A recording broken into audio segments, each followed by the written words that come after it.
Bienvenue dans cet espace audio astrologie à l'occasion de la nouvelle lune en bélier du 12 avril 2021 à 2h33 temps universel. Il s'agit en ce jour de la première nouvelle lune de l'année astrologique, débutée par l'entrée du soleil en bélier le 20 mars dernier. Elle revêt une importance très grande puisqu'elle donne la tonalité, l'ambiance astrologique pour le mois lunaire qui débute, mais également en tant que première nouvelle lune de l'année astrologique pour l'ensemble de l'année jusqu'au prochain printemps 2022. Ayant pris comme repère géographique et temporel Paris heure GMT, les énergies à disposition sont envisagées par extrapolation pour la France. Le thème comprend un axe intercepté, c'est-à-dire deux signes opposés pris en tenaille dans une seule maison. Ou pour le dire autrement, signes opposés qui n'abritent pas de cuspide de maison. Un axe intercepté est très intéressant à repérer car, un peu comme un angle mort, il indique une forme d'occultation, une problématique dans un thème. Problématique pourtant essentielle dans le moment indiqué, laquelle doit être amenée à la conscience du mieux possible et donc invite à un travail individuel ou collectif, voire les deux. Il s'agit ici de l'axe Poisson-Vierge, enchâssé respectivement dans les maisons 1 et 7. L'axe Vierge-Poisson est celui qui nous parle du service individuel et collectif. Le service, vu par la Vierge, passe par l'adaptation au concret, au cœur des mécanismes du quotidien des individus. Le service, vu par les Poissons, passe par l'adaptation à l'intangible, au développement de l'intuition de manière plus globale et transcendante. Dans l'axe des maisons 1-7, il invite à prendre conscience de l'importance du service dans un juste rapport à soi et aux autres. Comme un axe se trouve intercepté, son pendant est la présence de 4 maisons liées, c'est-à-dire que 2 cuspides de maisons se trouvent intégrées dans un seul signe. Il s'agit ici des maisons 4 et 5 en Gémeaux et 10 et 11 en Sagittaire. Il s'agit d'un axe de force sur lequel nous pouvons nous appuyer pour traiter justement de la problématique révélée par l'axe intercepté. Pour les maisons 4 et 5 en Gémeaux, il s'agit d'une opportunité de développer la création, mais aussi l'amour, en prenant appui sur les échanges, la communication, la pensée, voire les déplacements, non seulement extérieurs, mais également intérieurs, c'est-à-dire notre capacité à faire bouger nos limites, nos entraves morales et mentales. Concernant les maisons 10 et 11 en Sagittaire, elles pointent vers notre possible réalisation au moyen de projets collectifs, d'une fraternité reposant sur des valeurs, des idéaux à penser sous une forme juridique peut-être, mais surtout philosophique. En résumé, repenser la notion de service au sens le plus noble du terme à travers réflexion et communication. Telle est la perspective d'accomplissement qui nous est proposée. L'aspect le plus frappant dans cette configuration est la présence d'un amas planétaire en bélier tout à fait exceptionnel de 6 astres. En effet, outre la présence en conjonction exacte du Soleil et de la Lune, comme dans toute nouvelle lune, évoquant le corps, l'âme et l'esprit individuel, s'y trouve également Chiron, le guérisseur, l'enseignant, Mercure, le messager des dieux, représentant le médium entre pensée et instinct, l'astéroïde Cérès, indiquant le lieu de la peur du détachement, mais également un point de résilience possible dans le thème. Et enfin, Vénus, symbolisant le talent créatif, l'harmonie, l'affectivité.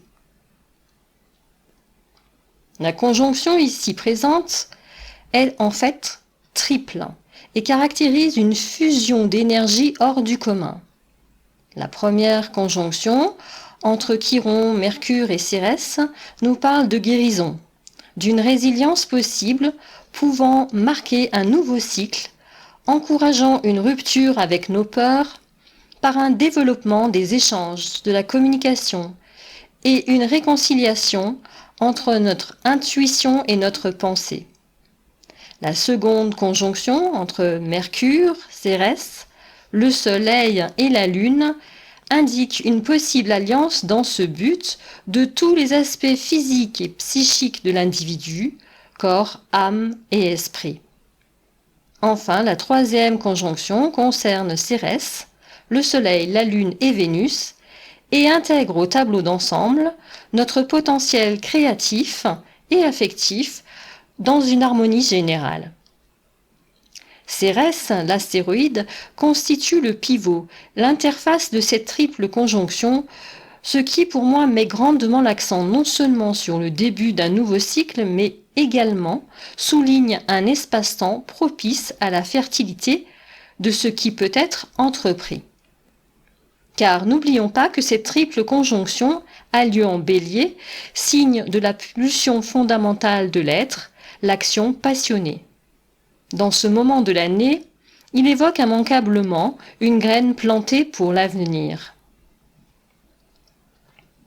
Pour la France, ces conjonctions sont situées en maison 2, à savoir le secteur des avoirs, tant matériels qu'immatériels, les dons, mais également le rapport à l'argent et au travail. Avec cette possible question existentielle en arrière-plan, quelle action bénéfique, fructueuse, puis-je poser à long terme dans une optique de service qui corresponde à la fois à un travail concret et mette en œuvre et en évidence les outils à ma disposition, qu'ils consistent en mes capacités et qualités personnelles et ou mes biens matériels. La présence de Vénus ici est significative, car elle est maîtresse de la maison 2 reliée au signe du Taureau. Elle pèse ainsi de tout son poids, si l'on peut dire, dans la configuration et passera d'ailleurs dès le 14 avril, donc 2 jours après cette nouvelle lune, dans le signe même du Taureau où elle continuera chez elle à assurer son rôle. Cet amant en Bélier est porté énergétiquement par Mars, en maison 5, actuellement en Gémeaux. Élément intéressant, puisqu'en tant que maître du Bélier, ces 6 astres dont Mercure sont en quelque sorte chez lui, chez Mars, tandis que lui, Mars, en Gémeaux, réside temporairement dans le signe de Mercure. Il s'agit astrologiquement d'un échange de domicile qui indique une sorte d'accord tacite entre les deux planètes. On pourrait dire également un échange de bons procédés énergétiques. Cette alliance tacite entre Mars et Mercure nous parle d'une association entre parole et action, et ici encore avec une notion de déplacement possible. J'insiste ici encore sur le fait que le déplacement n'est pas seulement d'ordre géographique concret, mais peut être tout autant intérieur et symbolique, incitant à faire bouger nos limites avec amour et bienveillance sous l'œil affectueux de Vénus. Mars en maison 5 nous donne de l'impulsion, avec de l'amour et de la créativité. Il est en harmonie avec Saturne et Jupiter en maison 1, maison de l'expression de la personnalité. Saturne vient harmonieusement pondérer les possibles impulsivités de Mars, en assurer le contrôle en quelque sorte, pour leur donner une efficacité dans le temps, dans une forme de maturité bienvenue pour l'action martienne souvent trop impulsive. L'harmonie avec Jupiter nous parle d'ouverture et d'expansion enthousiaste, de disponibilité et de motivation accrue. Mars se trouve également en conjonction avec l'axe des nœuds lunaires Gémeaux-Sagittaire. Brève parenthèse concernant l'axe des nœuds lunaires. Astronomiquement, les nœuds lunaires sont les points d'intersection entre l'orbite lunaire et le plan de l'écliptique terrestre. Dans la relation de la planète Terre au Soleil, le plan de l'écliptique donne la direction de l'orbite terrestre. Le nœud nord et le nœud sud sont donc en permanence en opposition. Ils n'ont pas de réalité concrète physique comme une planète, ce sont des points fictifs. Le nœud sud, dit nœud descendant, représente l'inné, la somme de notre hérédité tant physique que psychologique et spirituelle.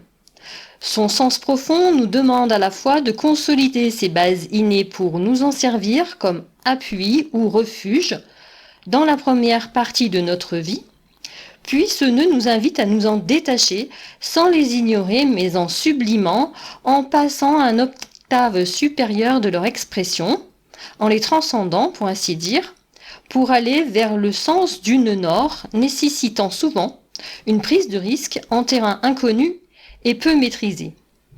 Le nœud nord, dit nœud ascendant, représente ainsi le but à viser au terme de différents processus d'apprentissage.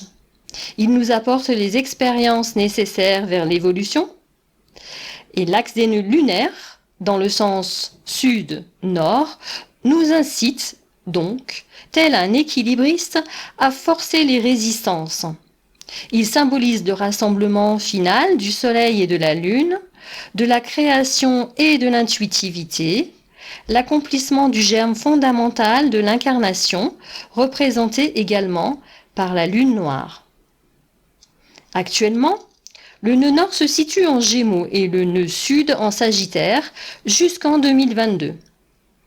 Dans la configuration de cette nouvelle lune, le nœud nord est en maison 4, lié à la maison 5. Et il nous parle de refondation créative et nous incite à prendre appui sur nos connaissances philosophiques, nos valeurs, nos idéaux, notre aspiration à d'autres horizons, pour nous réaliser concrètement au travers de projets collectifs et une forme de fraternité, en maisons liées 10 et 11. Mars se trouve en carré à Neptune, également, nous appelant à laisser une place dans nos actions à une dimension spirituelle, et notamment à l'intuition, à comprendre les enjeux de notre temps aussi au travers de cette dimension. Une place peut être faite à l'intuition dans l'action et les échanges, et pas seulement la rationalité. Il y a d'autres conjonctions dans cette lunaison. Uranus, en conjonction à la Lune noire depuis un certain temps déjà, y restera encore pour plusieurs mois. Ceci en Taureau. Cette conjonction nous fait travailler sur le changement. Elle nous bouscule. La Lune noire représente notre âme profonde, viscéralement insoumise aux conventions mondaines. Dans un thème, elle indique le lieu d'une lutte. Ici, en maison 3, alliée à l'énergie transformatrice et révolutionnaire d'Uranus, elle appelle à faire bouger les lignes ici encore et à ne pas se soumettre dans le domaine des échanges, de la pensée et de la communication.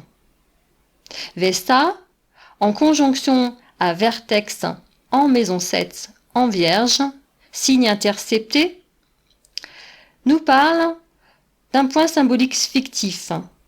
Vertex représentant également les échanges, la communication et les rencontres prédestinées.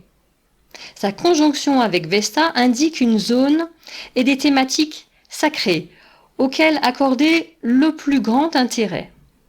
Le fait que la conjonction se situe dans l'interception est loin d'être anodin.